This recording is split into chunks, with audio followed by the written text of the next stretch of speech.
As luzes da sala pareciam mais intensas naquela noite, quase cirúrgicas. A mesa de centro, normalmente cheia de livros de arte e um vaso de jarros, estava completamente vazia, exceto por uma única pasta de arquivos, creme e espessa. Estava ali, um peso silencioso no meio do nosso mundo. João entrou, largou as chaves na taça de cerâmica, junto à porta, aquele som familiar que antes me dava um certo conforto, agora um ruído oco. Olá, Ana, disse ele, com aquele ar ligeiramente exausto e ao mesmo tempo presunçoso que se tornara tão habitual. O que há para jantar? Estou faminto. A voz dele era de um homem a regressar ao seu santuário, e eu, o seu adorno previsível. Só que hoje, o santuário ia desabar. Mas como é que chegamos até aqui? Como é que esta casa em Cascais, este santuário que construí com tanto cuidado e, ironicamente, com tanto do meu próprio dinheiro, se transformou num palco para esta revelação? Teria sido há uns meses, talvez meio ano. Tudo começou a fissurar, tão subtilmente que eu quase não dei por nada. Quase. Na verdade, tudo começou muito antes. Talvez no momento em que ele começou a achar que me tinha decifrado e arrumado na prateleira como um objeto de valor sentimental, mas já sem grande utilidade prática. É engraçado como a memória se molda. Lembro-me dele, João, nos nossos tempos de faculdade. Um furacão de carisma, sempre a falar de grandes ambições. Eu, a estudante de literatura mais calada, mais na minha. Mas ele via algo em mim, ou achava que via. O nosso casamento, já lá vão 5 anos, foi um romance daqueles de príncipes e princesas aos olhos dos outros. Para mim, era a nossa bolha. Para ele, parecia ser mais um troféu, uma parte da sua obra-prima de vida. Ele, João, aos 30 e poucos anos, um diretor de marketing de sucesso numa firma de topo em Lisboa, com os seus fatos feitos à medida e o passo confiante de quem sente que o mundo lhe deve atenção. E eu, Ana, a sua mulher perfeita. Ou assim ele dizia aos amigos. Eu era a sua âncora, dizia ele. Mas âncoras servem para manter os barcos parados, não para o levar para outros mares. A verdade é que para ele eu me tornei aborrecida.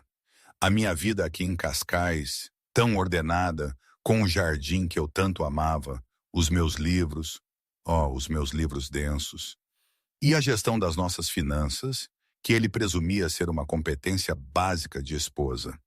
Ele achava que a minha calma era um convite para o tédio.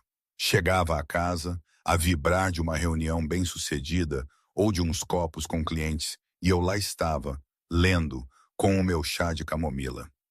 Nem imaginas a energia na sala hoje, Ana, dizia ele afrouxando a gravata. Tenho a certeza que foste brilhante, respondia eu, a voz suave, sem tirar os olhos da página. Para mim era um elogio genuíno. Para ele soava a algo lido de um guião de A Mulher Prestativa. Ele queria fanfarra, emoção, uma parceira que espelhasse a sua ambição desmedida. E eu só queria um companheiro. As fissuras no nosso casamento não eram estrondosas. Eram microfraturas silenciosas, a espalharem-se sob a superfície. Ele começou a ficar fora até mais tarde, jantares de clientes que eram, na verdade, noites fora com o seu colega Júnior. Rui, um tipo que vivia para lhe lustrar o ego. Comprou um carro desportivo novo, uma máquina elegante e agressiva que parecia completamente deslocada na nossa pacífica entrada ladeada por árvores. Não é um pouco excessivo, João? Perguntei eu, a mão a acariciar o capô polido, o meu toque quase diagnóstico. É preciso ter o aspecto, Ana. É sobre projetar sucesso, respondeu ele, tirando as chaves como se eu fosse fazer com que a variassem com a minha mera desaprovação. Não me disse que o tinha financiado através de um empréstimo secundário, mantendo-o separado das nossas contas principais, que eu geria com tanta meticulosidade. Foi o seu primeiro segredo financeiro significativo. O teste, como eu viria a chamá-lo na minha mente, não foi uma decisão espontânea. Foi o culminar de 1000 pequenas observações. A forma como os olhos de João deslizavam para o telemóvel quando ele pensava que eu não estava a ver. O cheiro de um perfume que não era o meu, agarrado ao seu casaco. O abismo emocional crescente entre nós. Para o nosso 5º aniversário, eu tinha planeado uma viagem para uma tranquila casa no Alentejo. Ele cancelou à última hora. Uma campanha enorme acabou de cair no meu colo, Ana. Vai mudar tudo. É daquelas coisas que te dá um gabinete de canto. Tu percebes, não percebes? Eu tinha percebido perfeitamente. Cancelei a reserva, a minha voz calma e linear ao telefone com a agente de viagens. Mas quando desliguei, uma frieza de resolução instalou-se no meu coração. Eu amava João, ou pelo menos amava o homem que ele tinha sido. Mas não podia mais ignorar o homem que ele estava a tornar-se. Decidi que era hora de saber com certeza. Era hora de um teste de stress, não numa carteira financeira, mas nos próprios alicerces da minha vida. Amélia Vance Sterling, ou melhor, Ana Vargas Sterling, não era apenas uma tranquila estudante de literatura. Essa era apenas uma parte da minha identidade. O mundo conhecia a minha avó materna, Helena Vargas, como uma herdeira reclusa e excêntrica que havia falecido anos antes, deixando para trás uma fortuna tão vasta que dela se falava apenas em sussurros. O que o mundo não sabia é que Helena havia contornado os seus próprios filhos, deixando toda uma propriedade Vargas, um império multimilionário de ações de tecnologia, propriedades imobiliárias e participações em capital privado, à sua neta calma e observadora. Eu tinha passado os meus 20 anos não apenas a ler literatura, mas a aprender com as mentes financeiras mais afiadas que a propriedade da minha avó podia empregar. Sob a orientação de Arthur, o advogado da família e meu confidente de longa data, eu não só tinha mantido a minha herança, como a tinha mais do que duplicado com uma série de investimentos audaciosos e brilhantemente sincronizados. Eu tinha uma mente como um cofre e um instinto para as tendências de mercado que era prodigioso. Eu vivia uma vida simples, porque valorizava o anonimato acima de tudo. Uma lição aprendida com a existência assediada da minha avó. João não sabia nada disto. Ele pensava que a minha família tinha algum dinheiro antigo, o que para ele significava um fundo fiduciário confortável que pagou a entrada da casa e a minha falta de um emprego a sério. Ele não tinha noção da escala. O instrumento do meu teste chegou uma semana após o nosso aniversário cancelado. Chegou na forma de um casting para uma nova campanha de relógios de luxo que a firma de João estava a liderar. A marca queria um rosto que fosse ao mesmo tempo aspiracional e sedutor. Eu, através de uma holding que possuía uma participação na corporação mãe da firma de João, fiz uma sugestão.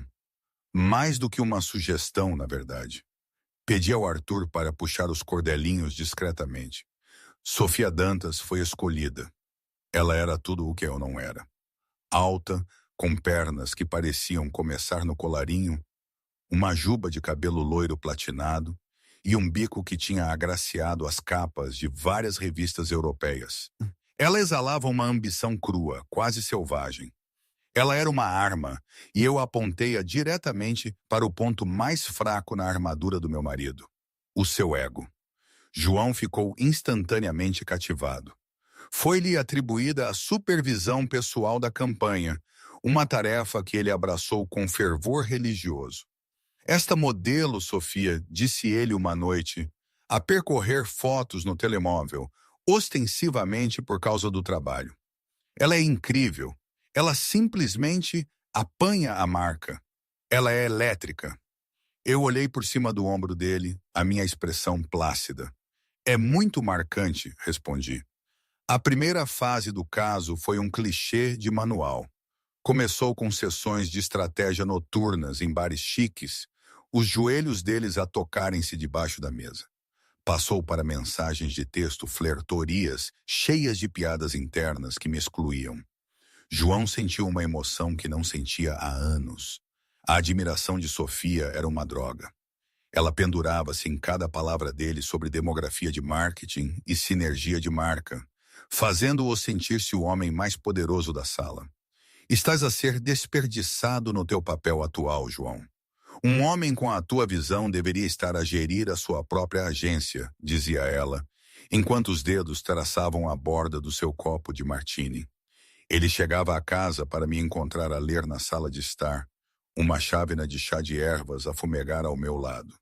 O cheiro de camomila era um contraste gritante com o perfume caro que Sofia usava.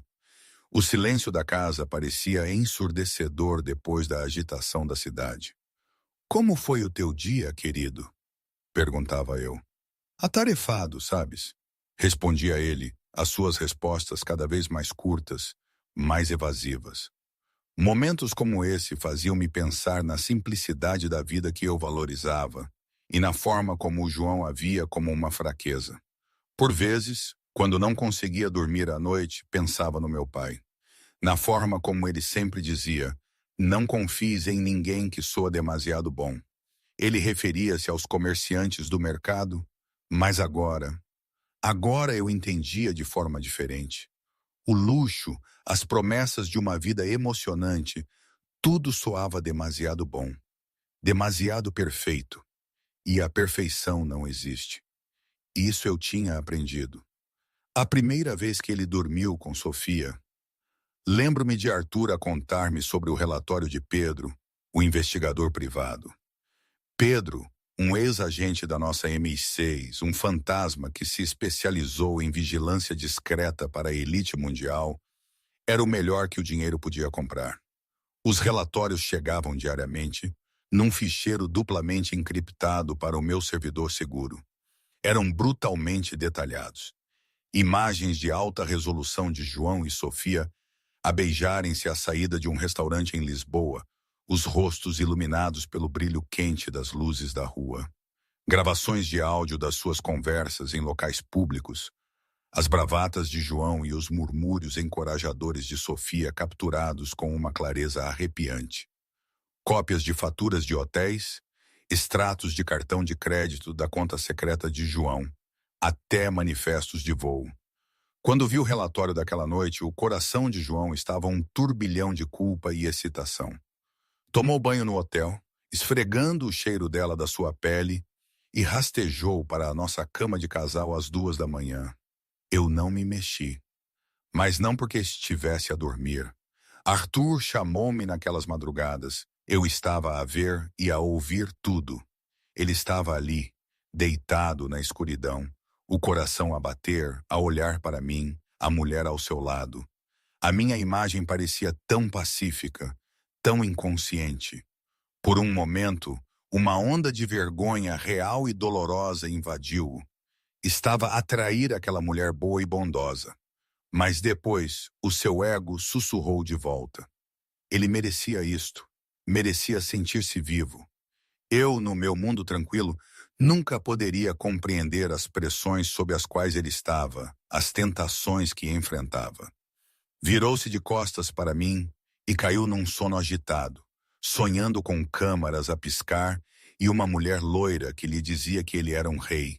Eu, por outro lado, na minha sala de estudo, um local que João pensava ser para o meu passatempo de pesquisa genealógica, as paredes forradas não com árvores genealógicas, mas com monitores de última geração e sistemas de comunicação seguros, eu sentia um profundo desapego. O homem no ecrã era um estranho. A dor visceral da traição tinha começado a arrefecer, substituída pelo foco imparcial de um cirurgião. Eu estava a observar um sujeito, a recolher dados para uma conclusão que se tornava mais inevitável a cada dia que passava. Olhem, tenho que vos dizer uma coisa. Tudo isto, esta situação com o João e a Sofia, era tão absurdamente dramática, tão novelesca, que às vezes tinha de me beliscar para ter a certeza que era real. Quero dizer, pensem bem, um homem supostamente inteligente que acredita que pode esconder uma vida dupla assim tão facilmente enquanto eu estou a gerir um império que a minha avó, a Helena Vargas, me deixou. A discrepância entre a realidade dele e a minha era tão vasta que, por vezes, me fazia rir, um riso seco e sem alegria. Em Lisboa, diríamos que ele andava a apanhar bonés, mas se calhar era isso mesmo. Se calhar, a verdade era demasiado grande para ele a encaixar, e a minha parte de mulher sossegada, que era apenas uma camada protetora, tornou-se na mente dele a totalidade de quem eu era. Foi frustrante, foi doloroso, mas também foi um processo de autodescoberta para mim. Estava a descobrir até onde eu podia ir, até onde a minha frieza estratégica podia ir quando os meus sentimentos estavam envolvidos. Era um teste para ele, sim, mas também era um teste para mim. Será que a minha intuição estava certa? Será que eu estava a ser justa? Não faço ideia. De qualquer forma, de volta à história. A paixão entre João e Sofia escalou de uma faísca a uma fogueira. Lisboa tornou-se o seu recreio. João, impulsionado por uma necessidade desesperada de impressionar, vivia uma vida muito além dos seus meios reais. Levava Sofia a restaurantes onde a água custava mais do que o vinho que ele e eu costumávamos partilhar. Lugares chiques no Chiado ou no Príncipe Real, conseguindo reservas através do que ele alegava serem contactos de alto nível, mas que eram, na verdade, chamadas frenéticas para o seu concierge. Comprava-lhe presentes, uma pulseira Cartier, um par de sapatos caros, artigos que faziam o seu cartão de crédito secreto gemer sob a tensão. Tu mimas-me, João, dizia Sofia, a voz um sussurro rouco, enquanto ela apertava a pulseira no pulso na parte de trás de um táxi. O brilho dos diamantes parecia iluminar a fome nos olhos dela. Nada é bom demais para a minha estrela, respondia ele, o peito a inchar. Nestes momentos, ele já não era apenas um diretor de marketing. Era um mecenas, um magnata, um homem de substância. Ele construiu um andaime elaborado de mentiras para apoiar a sua vida dupla. Uma cimeira de marketing no Porto era um fim de semana com Sofia numa boutique no Algarve. Uma crise de última hora com o escritório de Londres era um encontro frenético e apaixonado no apartamento elegante e minimalista de Sofia, no Príncipe Real.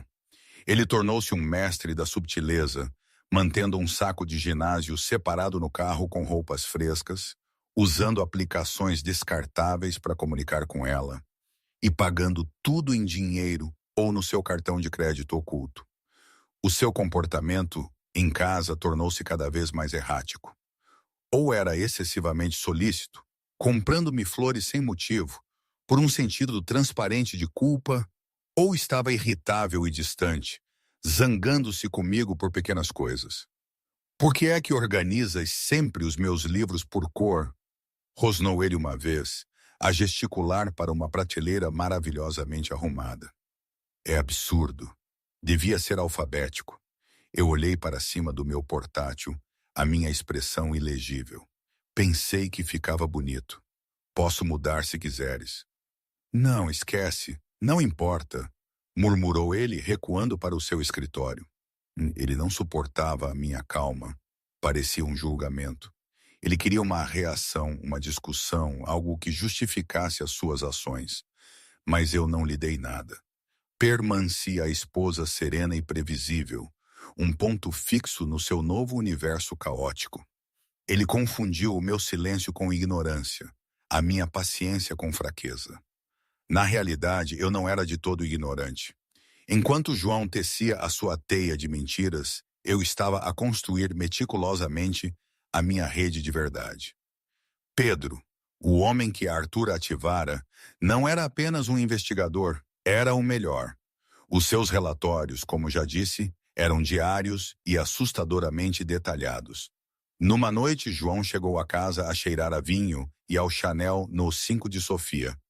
Encontrou-me na cozinha a preparar um prato de salmão, o cheiro a aneto e limão a encher o ar. Dia complicado, suspirou ele, escorregando para uma cadeira. Esta campanha está a matar-me. Devias tirar uns dias de folga depois de terminar, disse eu sem olhar para ele. Podíamos finalmente fazer aquela viagem ao Alentejo. João congelou. A menção casual da viagem que ele tão descuidadamente tinha descartado sentiu-se como uma pedra no estômago.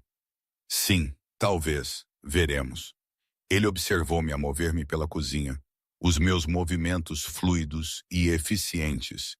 Um pensamento paranoico súbito perfurou a sua névoa de vinho. Será que ela sabe? Será isto uma armadilha? Ele estudou o meu rosto em busca de qualquer sinal de suspeita, qualquer indício de raiva. Não encontrou nenhum. Havia apenas a máscara calma e gentil que eu sempre usava. Ele relaxou. Estava a ser tolo. Ana era simples. O meu mundo era esta casa, este jardim, estes livros. Eu não podia, de forma alguma, imaginar as complexidades da sua vida. A maior reviravolta na vigilância veio de uma fonte inesperada. O relatório de Pedro incluía uma verificação de antecedentes de Sofia Dantas. À superfície, ela era, como anunciado, uma modelo francesa de sucesso moderado a tentar singrar nos SUVs. Mas, escavando mais fundo, Pedro encontrou algo interessante. Antes de vir para Nova York, Lisboa, na verdade, Sofia tinha estado envolvida com um financiador europeu que tinha sido um rival feroz e, em última análise, mal sucedido de uma das minhas aquisições de tecnologia mais lucrativas. O financiador tinha ficado financeiramente arruinado. Era uma ligação tênue, mas uma ligação. Eu olhei para o relatório no meu ecrã. Seria possível? Sofia não era apenas uma modelo oportunista, mas uma procuradora vingativa. Ou era uma mera coincidência? Guardei a informação. Era mais uma variável numa equação já complexa. A tensão financeira em João começava a mostrar-se. Para manter a ilusão de riqueza para Sofia, ele tinha feito algo incrivelmente estúpido. Tentar usar a sua posição na firma para conseguir um empréstimo pessoal de um dos seus parceiros bancários, citando uma oportunidade de investimento privado. O banco, que era uma subsidiária de uma instituição financeira maior, na qual a minha corporação Vargas detinha uma participação maioritária, sinalizou o pedido. A sinalização foi diretamente para a mesa de Arthur. Ele ligou-me imediatamente. Ele está a ficar desesperado, Ana. Está a tentar contrair um empréstimo não garantido de 250 mil euros contra o seu estatuto empresarial. Eu senti um nó frio a apertar-me no estômago. Este era um novo nível de engano, um que passava do pessoal ao profissional. Ele estava a usar a reputação de uma empresa que eu, em parte, possuía, para financiar um caso concebido para me humilhar. Nega o empréstimo, Arthur, disse eu, a voz fria como gelo. Cita risco inaceitável. Deixa que a rejeição venha dos canais oficiais do banco. Não quero que ele tenha a mínima ideia de que estamos ligados. Muito bem, respondeu Arthur. A rede está a fechar-se, minha querida. 2 dias depois, João estava de péssimo humor. Entrou em casa, atirando a pasta para o chão. O que se passa? Perguntei, olhando para cima dos arbustos de rosas que eu estava a cuidar no jardim. Os bancos estúpidos, uns idiotas inúteis e avessos ao risco. Cuspiu ele. Tinha um investimento brilhante alinhavado, uma verdadeira oportunidade para construir algo meu, e eles cancelaram. Não sabem reconhecer a verdadeira visão. Ele procurava simpatia, validação. Queria que eu me insurgisse contra a injustiça do mundo com ele. Eu apenas o encarei, as minhas luvas de jardinagem cobertas de terra. Pensei na intrincada rede de sistemas financeiros que eu comandava, nas equipas de analistas que modelavam o risco para mim, no fluxo global de capital que eu podia redirecionar com um único e-mail. E ali estava o meu marido, furioso porque um banco que eu controlava não lhe dava um empréstimo para impressionar a sua amante. A absurdidade era quase cômica. Bem, disse eu, a voz neutra. Talvez seja o melhor. Grandes riscos nem sempre compensam. A minha resposta plácida infuriou-o.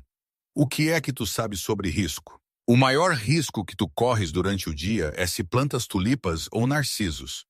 Eu estou lá fora, no mundo real, Ana, a fazer as coisas acontecerem. Foi a condescendência suprema, o insulto final e inadvertido. Ele não fazia ideia de que estava a falar com a arquiteta da sua presente frustração. Naquela noite, Pedro enviou o seu relatório final. Era um único ficheiro contendo um vídeo. O carimbo de data e hora era daquela tarde. Mostrava João e Sofia numa discussão acalorada no carro dele, depois de ele, evidentemente, lhe ter contado sobre o empréstimo falhado. O que queres dizer com não consegues o dinheiro? A voz de Sofia era aguda, despojada do seu habitual ronronar. Disseste-me que eras um grande jogador, João. É um contratempo temporário, insistiu ele, a voz suplicante. Não vou apostar o meu futuro num contratempo temporário.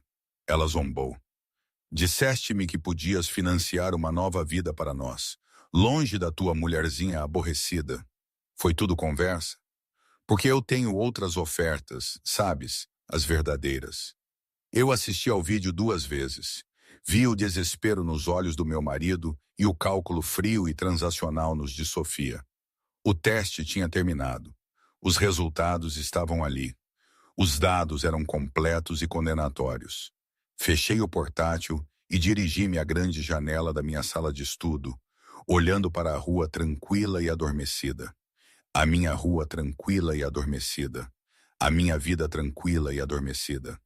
Tudo estava prestes a acabar. O silêncio estava prestes a ser quebrado. A tempestade irrompeu numa terça-feira. Era um dia como qualquer outro, o que era precisamente o objetivo. Eu queria que o confronto acontecesse não no calor de uma descoberta dramática, mas na fria e mundana realidade da vida que João tinha dado como certa. Ele chegou à casa um pouco depois das 7, afrouxando a gravata.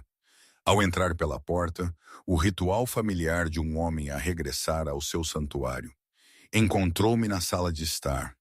O espaço, geralmente acolhedor e convidativo, com iluminação suave e o cheiro a livros, sentia-se diferente naquela noite. Estava austero, estéril. As luzes estavam mais brilhantes do que o habitual, e a mesa de café, normalmente adornada com livros de arte e um vaso de flores, estava completamente vazia, exceto por aquela única e espessa pasta creme. Olá, Ana, disse ele, largando as chaves na taça de cerâmica junto à porta. O que há para jantar? Estou faminto. Eu não respondi. Estava de pé junto à lareira, vestida não com o meu habitual e macio camisolão de cachemira e jeans, mas com um vestido preto, bem cortado. O meu cabelo estava preso num coque elegante e austero. Parecia uma CEO, não uma dona de casa. João sentiu um arrepio de desconforto. Ana, está tudo bem? Senta-te, João, disse eu. A minha voz era a que eu usava nas chamadas de conferência com o meu conselho de administração. Calma, clara e inegociável. Ele hesitou, depois deu uma risada curta e nervosa. Ok, isto parece sério. Esqueci-me de um aniversário ou algo assim? Aproximou-se e fez menção de beijar-me a bochecha. Eu virei ligeiramente a cabeça, e os lábios dele encontraram o ar. A rejeição foi pequena, mas absoluta. Agora, genuinamente perturbado, ele sentou-se na beira do sofá, os olhos a deslizarem para a pasta na mesa. O que é isso? Isso, disse eu, a mover-me para ficar de frente para ele, é um resumo abrangente da tua vida nos últimos 3 meses. É uma leitura e tanto, cheia de drama, intriga, finanças de alto risco. Todas as coisas que tu acreditas que eu não entenderia. O sangue de João gelou. Ele olhou para mim, a mente a correr. Era isto. Ela sabia. Mas como? E quanto? O seu primeiro instinto foi negar, desviar. Do que é que estás a falar? Estás a tomar medicação nova? Estás a agir de forma estranha. A minha expressão não vacilou. Não insultes a minha inteligência, João. É a única coisa que me resta que tu não tentaste espezinhar. A minha mão desceu, os movimentos deliberados, e abri a pasta. Deslizei a fotografia do topo pela superfície polida da mesa. Era uma fotografia dele e de Sofia, a rir enquanto se alimentavam um ao outro com sobremesa num restaurante. Era clara, de alta resolução, inegável. João sentiu o ar sair dos seus pulmões. Eu deslizei outra.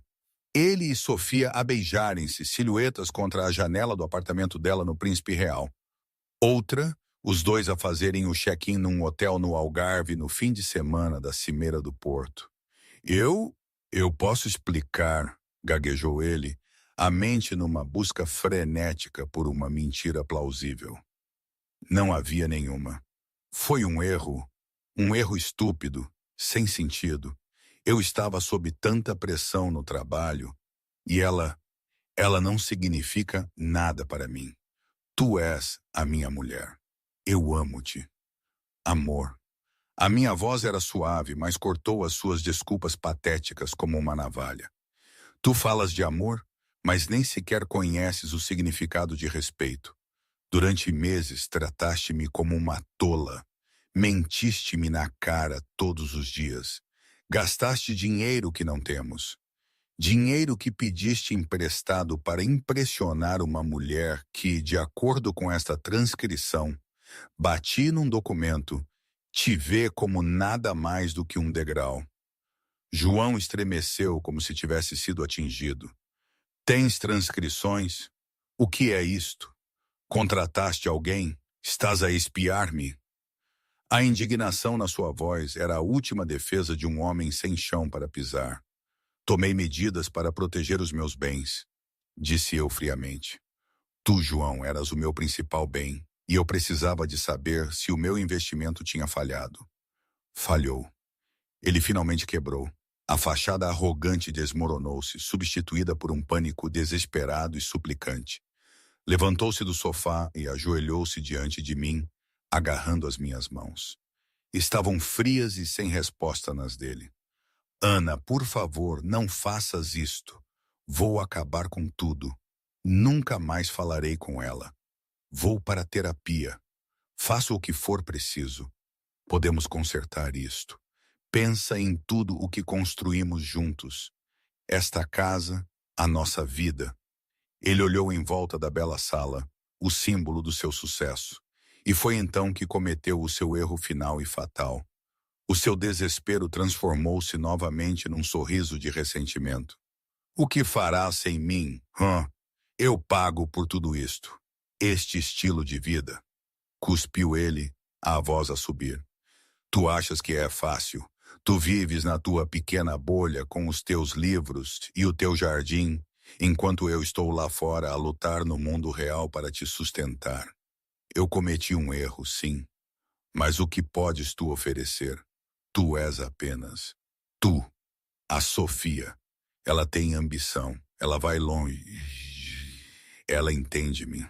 Ele finalmente o tinha dito. A crença feia e supurante que tinha impulsionado a sua traição, que ele era o motor da vida deles e eu era apenas uma passageira. Eu lentamente retirei as minhas mãos das dele. Olhei para ele, não com raiva, mas com algo que parecia quase pena.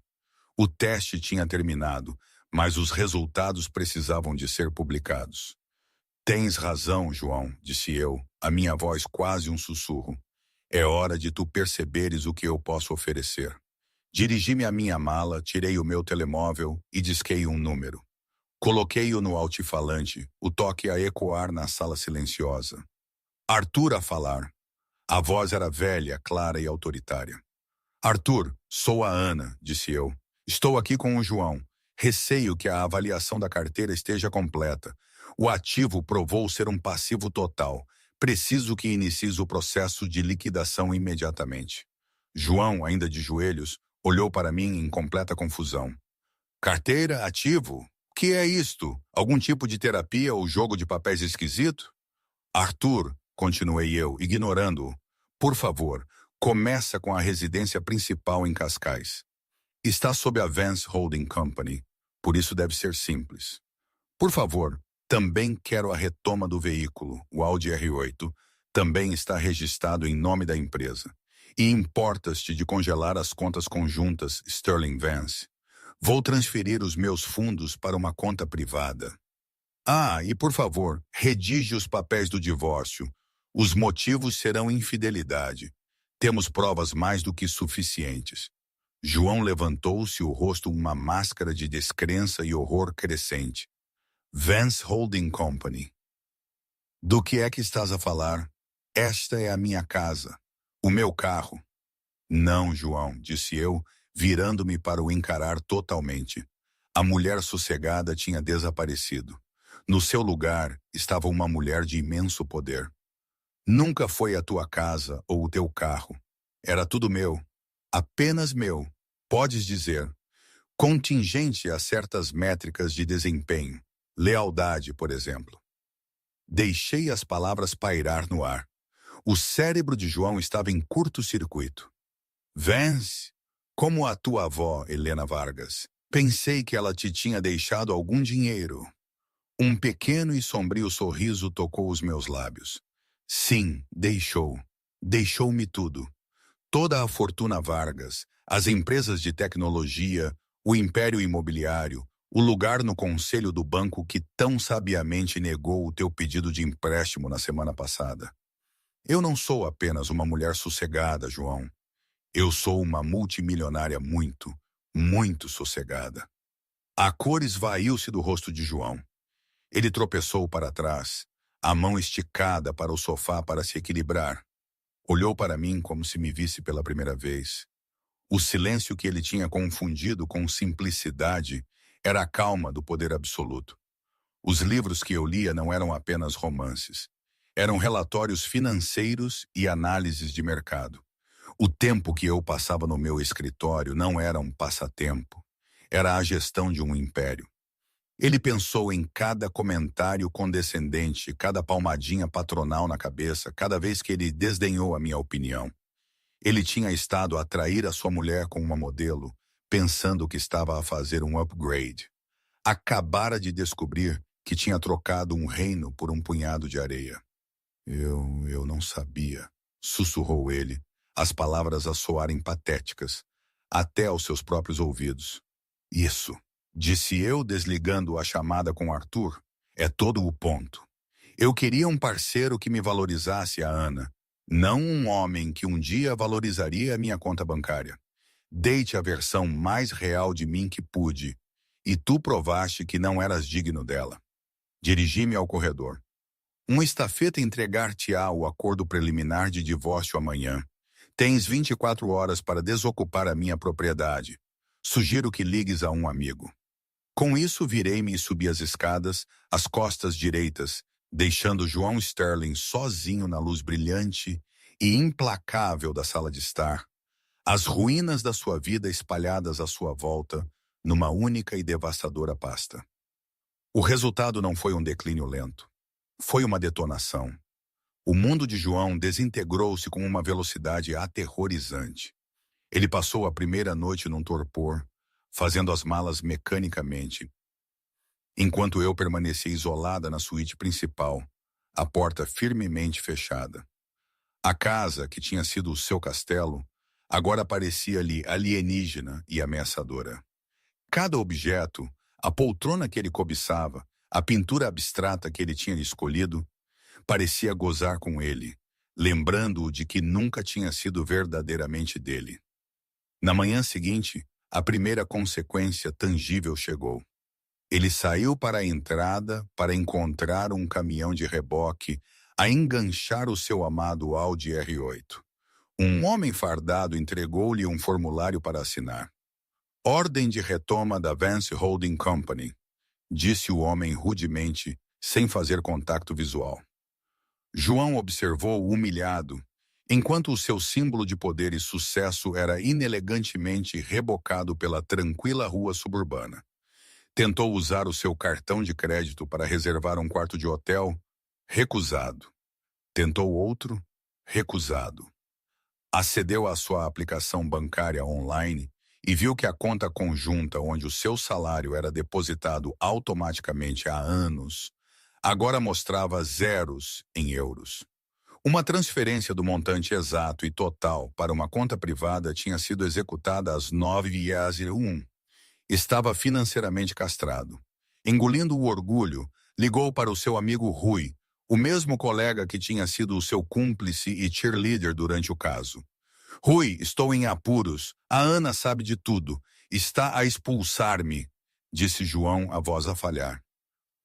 Devagar, devagar, disse Rui com uma nota de cautela na voz. Como assim ela sabe? Ela sabe de tudo. Ela mandou investigar-me. E Rui, ela é rica. Não é tipo casa bonita rica. Ela é uma multimilionária. Toda a fortuna Vargas. Houve uma longa pausa do outro lado da linha. João quase conseguia ouvir as engrenagens a girar na cabeça de Rui. A calcular, a recalibrar. Uma multimilionária? Estás a brincar. Pareço estar a brincar. O meu carro acabou de ser rebocado e a minha conta bancária está vazia. Não tenho para onde ir. Olha, amigo, eu não me posso meter nisto, disse Rui, a voz subitamente distante. A minha mulher é amiga da prima da Ana, sabes? Isto é complicado. Posso emprestar-te umas centenas de euros, suponho. Mas não posso ter-te aqui em casa. Não fica bem. João desligou o telefone. A traição era uma pílula amarga. Os seus amigos, o seu círculo social inteiro, tinha sido construído sobre a fundação do seu sucesso percebido. Agora que a fundação tinha desaparecido, eles também tinham. Desesperado e quebrado, ele apanhou um Uber para o único lugar em que conseguia pensar. O apartamento de Sofia no Príncipe Real. Tocou a campainha e, após um longo momento, a voz dela surgiu pelo intercomunicador, aguda e impaciente. Sim, sou eu, João. Deixa-me subir, por favor. Preciso de te ver. Ele ouviu um suspiro, depois o clique do trinco. Encontrou-a de roupão de seda, a beber um expresso, com ar aborrecido. O apartamento dela, que antes parecia um santuário sexy e minimalista, agora sentia-se frio e impessoal. O que queres, João? Estou no meio de uma prova de roupa. Ele despejou toda a história sórdida. O confronto, a minha identidade oculta, a retoma, a conta bancária vazia.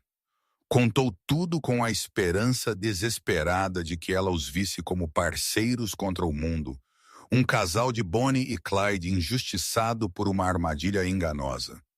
Esperava simpatia, indignação em seu nome, um abraço.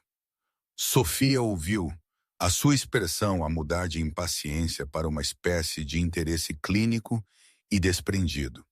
Quando ele terminou, ela tomou um gole lento do seu expresso.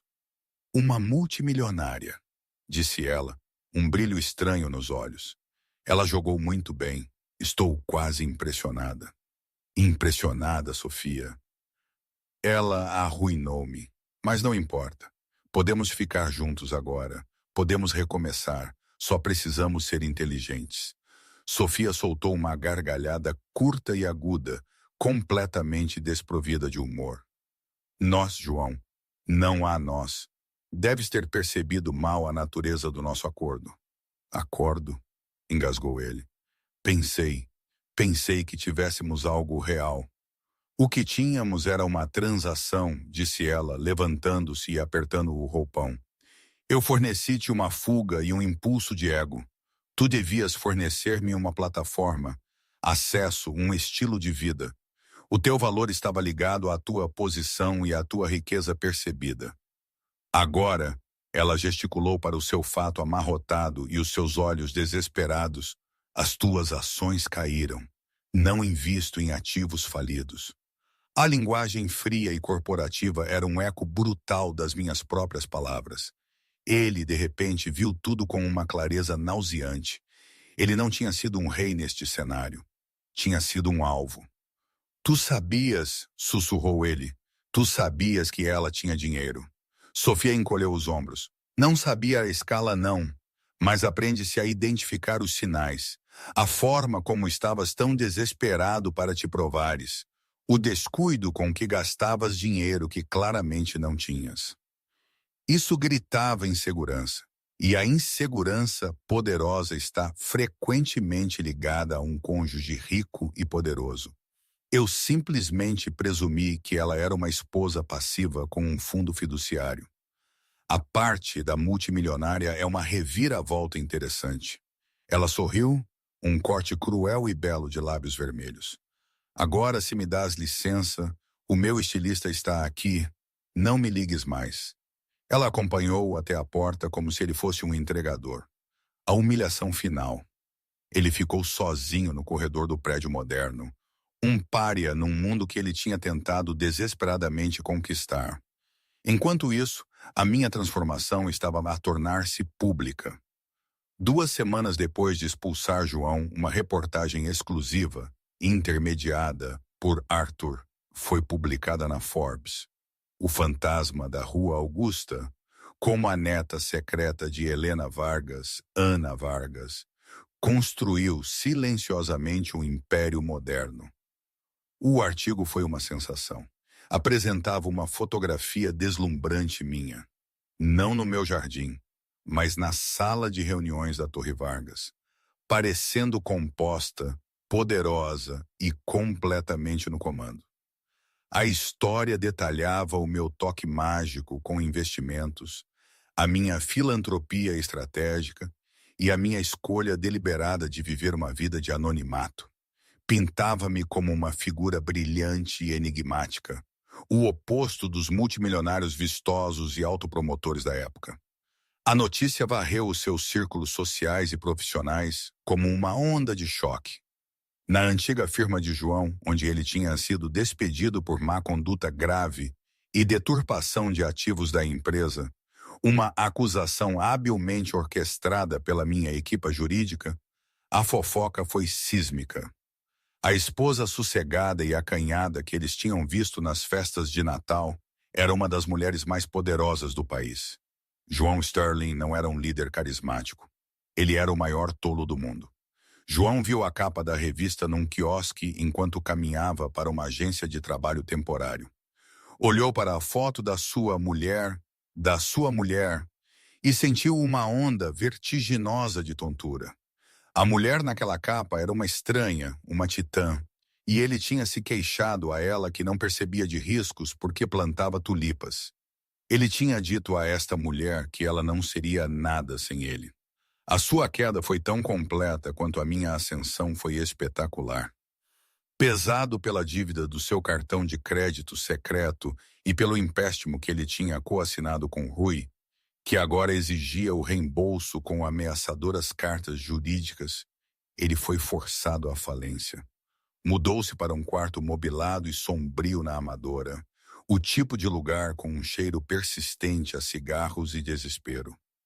Conseguiu um emprego a trabalhar no armazém de uma grande loja de departamentos, um trabalho fisicamente exigente e abençoadamente anônimo, que pagava o suficiente para cobrir o aluguer e as refeições baratas.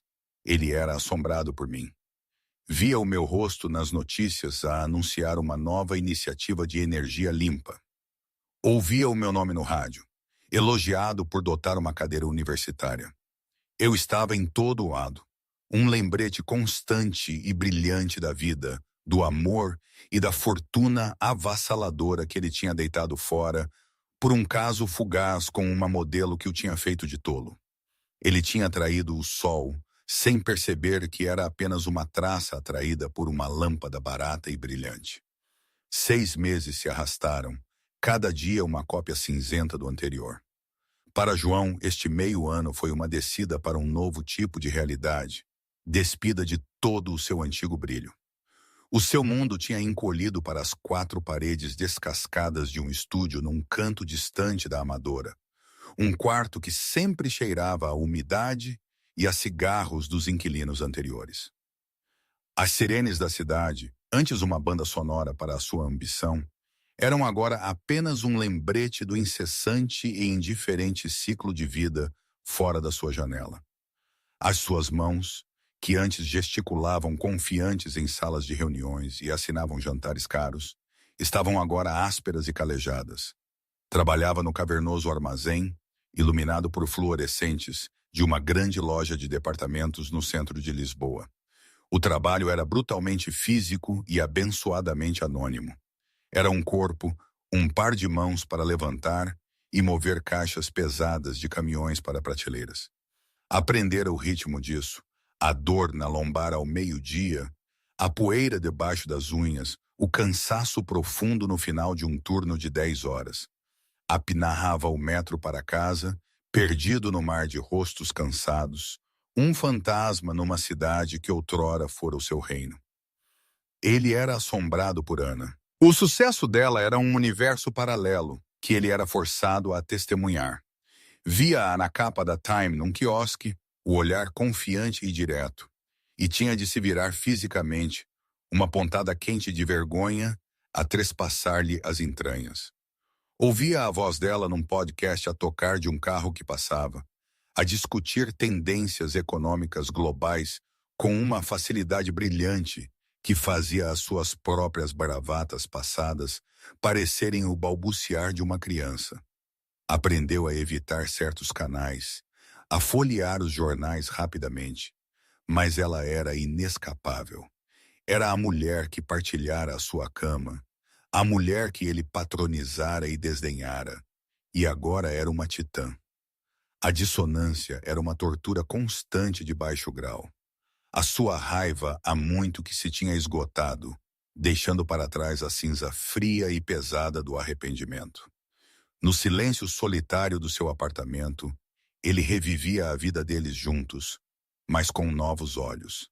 Via as noites tranquilas não como aborrecidas, mas como pacíficas. Via as perguntas pacientes dela não como falta de envolvimento, mas como uma tentativa genuína de se ligar a um homem que já se estava a afastar. Lembrou-se da vez em que a tinha ridicularizado por ler um livro denso sobre mecânica quântica, dizendo: "Deixa os grandes pensamentos para os profissionais, Ana." Encolheu-se com a memória. Agora, a arrogância era tão impressionante que o fazia sentir-se fisicamente doente. Ele não tinha sido apenas um traidor. Tinha sido um tolo, voluntariamente cego ao diamante que tinha na mão, porque estava demasiado ocupado a procurar pedaços brilhantes de vidro. Para mim, estes 6 meses foram um renascimento. Despir a pele protetora da minha vida sossegada tinha sido intimidante no início, mas descobri uma força que nunca soube que possuía. O mundo, afinal, estava fascinado pela história do fantasma multimilionário. Mas estavam mais impressionados pela mulher em si. Eu não era apenas a herdeira de uma fortuna. Era a sua brilhante guardiã e o seu futuro visionário. Movia-me pelo mundo com uma nova graça. A minha inteligência inata, agora combinada com uma confiança pública que era ao mesmo tempo desarmante e formidável. A tristeza pelo meu casamento falhado permaneceu uma fina cicatriz no meu coração, mas já não me definia. Foi uma lição paga a grande custo que me tinha, em última análise, libertado. Eu estava completa por mim mesma. A intersecção final e esmagadora dos seus dois mundos foi orquestrada pela cruel mão do destino numa gélida noite de novembro. A Fundação Vargas estava a acolher a sua gala de caridade anual na Fundação Calouste Gulbenkian, a joia da coroa do calendário filantrópico de Lisboa. Foi uma noite de opulência deslumbrante, onde titãs da indústria se misturavam com atores premiados com Oscars e artistas de renome mundial, todos reunidos para apoiar as causas que eu agora defendia. Eu era a anfitriã da noite, o seu radiante centro de gravidade. João também estava lá. A sua agência de trabalho temporário, que se especializava em fornecer mão de obra anônima para eventos de luxo, tinha-o atribuído à equipa de catering. A ironia era tão profunda que era quase surreal. Há um ano ele estaria a tentar conseguir um bilhete. Agora, Estava a ser-lhe entregue um fraque preto barato e mal ajustado, e dito para não fazer contato visual com os convidados. Atravessar a entrada de serviço da Gulbenkian parecia passar por um portal para uma vida que já não era a sua. Ele movia-se pelo grande salão, um tabuleiro de flutes de champanhe equilibrado na mão. A cabeça curvada, o ar zumbia com poder e perfume. Ele viu rostos que reconhecia das páginas sociais e, pior, rostos que conhecia pessoalmente. Viu o seu antigo chefe, o CEO da sua antiga firma, a rir com o senador. Viu Rui e o seu ex-amigo traiçoeiro de pé com a mulher dele. Ambos com ar elegante e bem-sucedido. Eles não o viram. Ele era apenas parte da maquinaria que fazia o mundo deles funcionar suavemente, tão invisível como uma cadeira ou uma toalha de mesa. E então os seus olhos encontraram-me. Eu estava de pé ao pé da grande escadaria, a cumprimentar os convidados. Usava um vestido de seda verde esmeralda que parecia captar e refratar toda a luz na sala. Ouvia atentamente um senhor idoso, a cabeça inclinada com a mesma graça que ele se lembrava de quando eu o ouvia contar o seu dia no escritório. Mas o contexto era estilhaçadoramente diferente. O poder que eu comandava era palpável. Eu não estava apenas no meu elemento, eu era o elemento. Ele sentiu uma onda de vertigem tão intensa que teve de se apoiar num pilar. Tentou recuar para se misturar no fundo, mas os seus nervos estavam em frangalhos. Ao virar-se, um convidado alheio recuou diretamente para o seu caminho. João tropeçou, o braço a tremer. O tabuleiro inclinou-se e, no que pareceu câmara lenta, uma dúzia de flutes de champanhe de cristal escorregou e depois esmagou-se no chão de mármore. O som foi uma bomba a detonar no espaço tipo catedral. A sinfonia de conversas cessou instantaneamente. 100 cabeças, centenas de olhos, todos se viraram para encarar a fonte da interrupção. Viram um empregado desajeitado, o rosto pálido de horror, de pé no meio de um monte de vidro estilhaçado e champanhe a espalhar-se. E através daquele salão subitamente silencioso e boquiaberto, os olhos dele encontraram os meus. Por um longo e agonizante segundo, o mundo pareceu parar. Vi o reconhecimento surgir nos seus olhos, seguido por uma complexa cascata de emoções que eu não conseguia decifrar. Não havia choque nem raiva. Vi um vislumbre da mulher que outrora o amara, uma sombra de história partilhada, imediatamente sobreposta por uma distância profunda e triste. Era o olhar que se daria a um fantasma de uma vida passada. A quem de nós não teria acontecido uma situação tão embaraçosa? O feitiço foi quebrado por uma agitação de atividade. Um supervisor correu sibilando para João. Guardas de segurança começaram a isolar a área. O zumbido das conversas recomeçou lentamente, o incidente já a tornar-se uma anedota. Mas a conexão tinha sido feita. O abismo entre as nossas duas realidades tinha sido iluminado num relâmpago mortificante. Muito mais tarde, o turno de João terminado, ele carregava uma pesada tina de roupa suja em direção à saída de serviço, o espírito completamente quebrado. João. A voz era suave, mas cortou o barulho da cozinha. Ele congelou, depois virou-se lentamente. Eu estava ali a poucos metros de distância, tendo me esgueirado da festa deslumbrante. A minha segurança permanecia a uma distância respeitosa pelo corredor frio de betão, longe das luzes e da multidão. Parecia mais real, mais como a mulher de que ele se lembrava. Ana, ofegou ele. A sua mente era um turbilhão de vergonha e arrependimento. Eu não sei o que dizer. Não tens de dizer nada, disse eu, a voz neutra.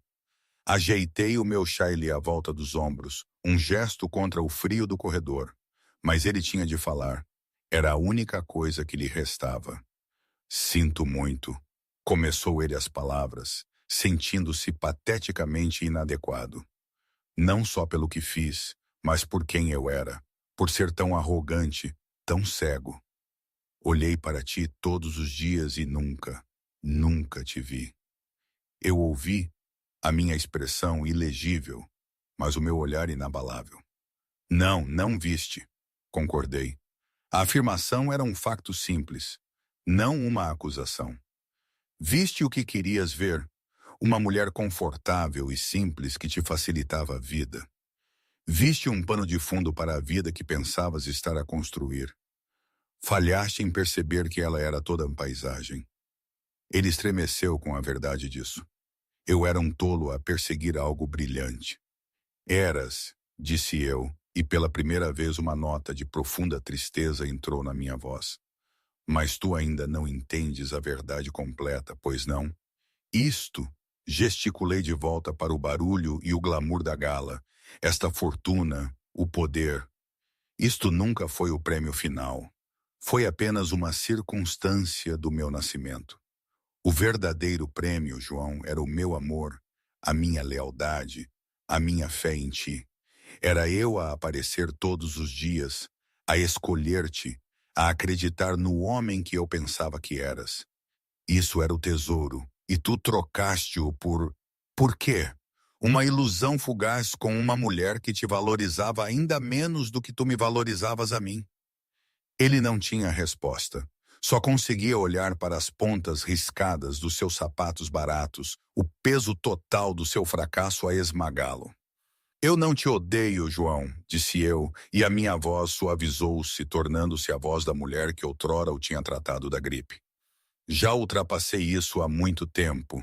Eu só sinto uma grande tristeza pelo homem que tinha um reino nas mãos e o deixou escorregar pelos dedos porque estava demasiado ocupado a contar pedras na praia.